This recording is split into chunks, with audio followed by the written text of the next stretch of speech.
There's a beautiful phantom. This little boy keeps getting better and better.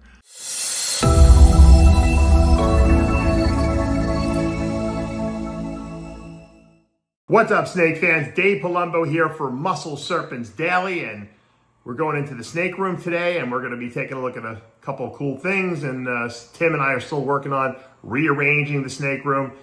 I'm going to do a full tour video once we're completely done. I might show you a little snippet of what we're doing, but little by little, everything is taking shape, and we're changing the configuration of the room. We're making more open space so it's a little easier to access all the cages. It just doesn't seem so cramped. I just don't like, it's great when you have a lot of animals to have aisles that are tight because you can jam a lot of stuff in, but you know what, I'm at this point now where I don't want like, 1,000 animals in my facility. I want like the top tier, top quality stuff, and I want to focus down on some, specific projects. I wanted to move my monitors to my other room that I have open now that I sold a lot of my ball pythons, and give them bigger cages. And so we, little by little, we've been moving all the stuff and cleaning it. It's amazing how long it takes to get everything organized and moved. And, it's, thank God I have a person helping me, because Tim has just been indispensable, really. I mean, he's done a great job and really spent a lot of hours with me doing stuff. And if I didn't have him, I probably wouldn't even be half done at this point. So thank you, Tim, for that. And we're gonna go into the room and see what we got going on. All right, Tim, so we had another issue that you seem to have solved. And the issue was, we have our Black Dragon water monitor in here, which she's up there. She likes that high box a lot. And we didn't know how to put this water tub in there. And so you created a frame. Explain what you did. So what we did was put a 2x4 across here, cut this out for a basking spot so we can put blocks on it. You got it to even fit in the little corner there. I see you perfectly cut. And then the tub will just sit in the hole and won't splash and not get knocked over. Very smart, because this she likes to knock it over, and this is keeping it perfect. And then we're going to put this piece of slate, because when they bask, these monitors, the slate seems to heat up under the basking pipe, and we're going to see what that temperature is. We might have to build that up a little bit more, but we'll see for now if she's getting hot enough there to digest her food. And this is perfect. Beautiful. Very, very good ingenuity. Obviously, these branches she's climbing. Like I said, she tends to spend a lot of time in there. And I think she's just scared. She's never had so much room in her life to move around so much. Very good. I love it. It's monitor feeding time.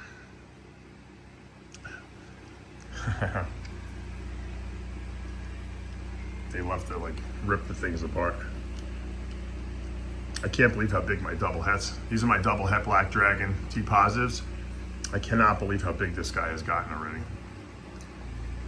And let's see if my Black Dragon comes down. Drop a rat in the bottom.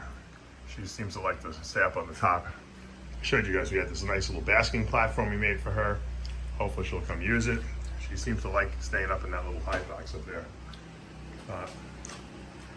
This guy is working that rat. See what these guys are doing. These guys are hiding. We'll probably get that later. And that guy will get his later too. All right, all's well here. Yes, it's Christmas, and I wanted to show you my little Christmas snake that I received from my good friend, Tim, who you've seen helping me out, rearranging the snake room and cleaning cages and setting up monitor lizards. He bought a really nice Sunglow het leopard male from me years ago that I produced, and he bred it to a female he had, and he produced this beautiful female, possible super Sunglow, 100% het leopard, and he gave this to me as a Christmas present. Can you believe it? People, I mean, I have got some nice Christmas presents in the past, but nothing better than a snake, right? Snakes are great. And look, while I've produced stuff like this, I've never seen a snake that looks like this. And this is really, really a beautiful little baby girl. And I will cherish it. Thank you, Tim. Very thoughtful. I really appreciate it. And once again, I will cherish it, grow it up, and we will breed her at some point. She's spectacular. Look at this beauty. She just shed. She's been getting darker and darker. This is my IMG Motley VPI T positive. It's a T positive albino. Beautiful boa, little female. Look at that. Look at the contrast in that snake. She's getting darker, but that VPI T positive gene is fighting the Motley and the IMG. The IMG and Motley want to make this thing totally dark, completely black. It's not going to happen. But she's getting a lot closer to being black. And wow, guess what? I might be selling her. I think I have her up. I think she is available. I actually have a breeder ready one that's on Morph Market if you guys are interested, at a very reasonable price. If you want to produce these, make your own IMGs, Motleys, VPI, T positives. I mean, this is a great project to get into. The black boas are insane. Almost black boas are actually even more insane, because look at that. Look at where they just have this unique pattern. You just never know where the little golden flakes are going to be. And really beautiful. This is a beautiful Motley blood, which goes really nice together. The bloods are actually very dark. Yes, they have red in them, but they are also dark. Motley makes things darker. It intensifies the red, I think, too. And she's really beautiful. She's het red dragon, so you can make Motley red dragons with these beautiful girls. She's a 22, so she's over 2 years old now. She's going to be going on 3 years old very shortly. She's just starting to eat some nice size rats, and I think she's going to start putting on some nice size. You know, the first 2 years you got to kind of just keep them in the rack. You feed them you feed them mice rather, and they grow at a very slow rate. And then once they start eating the rats, then they can really start putting on some size. So beautiful, slow-grown girl. There's a beautiful phantom. This little boy keeps getting better and better. I produced him 2 years ago also. So this coming April, he's going to be 3 years old. This is a super hypo paradigm, which is one copy of Boa Woman Caramel, one copy of Sharp Albino, giving you that paradigm acts like super form. And then you have the visual Ralph Davis Reptile Black-Eyed Anery gene, which removes yellows and reds. So you have this phantomish looking snake, very white. This is one of the more white ones I've produced, probably because it's got the 2 copies of the hypo gene. Beautiful black eyes to the Black-Eyed Anery. The paradigm combination does not create red eyes, keeps them black. Beautiful, beautiful little boy. He'll be breeding hopefully by next year. Here's a beautiful fire het blood female that's been putting on a lot of size recently. Give her a little more water here. And she's little by little been growing. Once again, in the rack, another 22. I have a lot of 22s I'm growing up, and you know, they're all going on 3 years old now. They're starting to eat small rats. Pretty soon they'll be eating medium rats, and then they're gonna start putting some size on. So the first 2 years, you gotta have a lot of patience with snake breeding. It's not something that happens fast, especially with boas. You know, if you overfeed them when they're young, they don't do well. So you gotta take your time with them, put them in the rack, and forget about it. Speaking of putting them in the rack, here's my Motley Lab, or Motley Labby het leopard that I produced. One of my favorites. This is 50% het albino. I'm not sure if she's going to prove out to be het albino, but she's a 23, so she's going on 2 years old, and she's actually got some pretty decent size in her.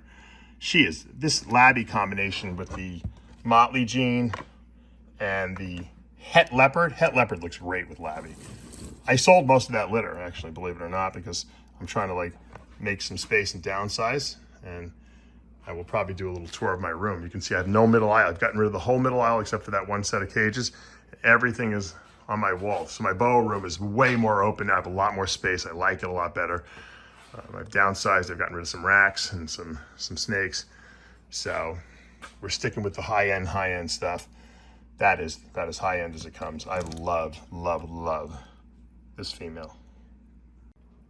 This is a triple het male that I have. This is het for VPIT positive, het for blood, and het for leopard. Wow. And I have 2 beautiful sisters that this guy will be going to. I don't know about if it's going to be next year or the year after that, probably 2 years, but these are 21s. So they're definitely old enough. They're going on 4 years old. We'll take a look at the females in a little bit, but that male he's ready. He's definitely ready to breed. I just don't, I think the girl's going to need one more year, and we can try to produce some blood leopard VPIT positives. Oof, those are going to look nice. Here's one of the females. You can see they're putting on some nice size now. She's eating medium rats finally, and she's just not ready to breed this year. Next year she'll be ready to go. 4.5 years old will be perfect. She just didn't make it this year. I kind of slow grew these. I wasn't sure what I was going to do, and I actually sold one of the sisters recently. But I have the two sisters, this one, and I have this one too. Let's see. And this one. She's a little smaller. They're looking for food, even though they just ate yesterday. But hopefully, once again, next year they'll be ready to breed. She'll probably be in a 4-foot cage by then. And we'll see if we can do it. Triple recessive to triple recessive. That's big odds, but it could happen. All right, here's my female I'm breeding. This is an IMG Motley Roswell Lato tail. Double het for Red Dragon, so it's double het for albino and Call Lion and blood. And we're breeding her to her Red Dragon, who's hanging out in the water bowl. This is my blackest snake I have. This is the blackest boa I have. This is IMG Motleys get super, super completely black. Even the tongues are black. Everything about them is black. They're just absolutely gorgeous. And I tried to breed her last year. They didn't go. I'm hoping this year we can get some action. I did see some locks last year, but just no babies. So we're trying it again. All right, we'll wrap up today with these two snakes. So this is my giant pora, beautiful big female, green tree python. I think she just shed out. See some sheds, and that is Tim, my good friend Tim's male Aru. I didn't have any males to breed to this girl. He brought over his Aru. He hasn't bred it yet. It's a nice, good size, old enough, and we put them in together a week or two ago. And I haven't seen any locks yet, but we'll see what happens. I just fed her the other day. She just ate. He's not interested in eating, so maybe he's interested in breeding. We'll find out. It's exciting. Love to see what we get. She's just exquisitely colored, as you can see, and he's got some really nice. I love all that white on his dorsal end there. We could have a really nice litter. All right, guys, that's going to do it for today here at Palumbo's Pythons and Boas. I'm in my office, obviously, doing the little intro outro because I'm back from the snake room already. But it was some cool stuff we looked at. The boas are growing. It's really. Can't tell you and give you enough advice. If you're going to get into snake breeding, you have to be very patient. And the reason you have to be very patient is because snakes take time to grow. You can't force it, and especially boas. Ball pythons, you can kind of jimmy up, as we say a little bit. If you get them to feed and they eat a lot, they can, a lot of times the males especially can get up to breeding size fast. Even the females, sometimes you can do it in a year and a half, but not boas. It doesn't happen. It doesn't matter how much you feed them. It doesn't matter how big they get. They will not breed. A lot of times they just get unhealthy. So the first 2 years is just, it's like putting money in your bank. You just feed them. They're there. You can appreciate them. You can take pictures of them and videos of them, but they're not going to do much else. They're not going to breed. They're not going to grow very fast. They're just going to eat and slowly mature, and their organs are going to grow, and everything's going to happen right. And then you're going to hit about that 2-year mark, 2.5-year mark, and all of a sudden they're going to be like, give me bigger prey. And they're going to eat, medium rats, and they're going to start putting size on.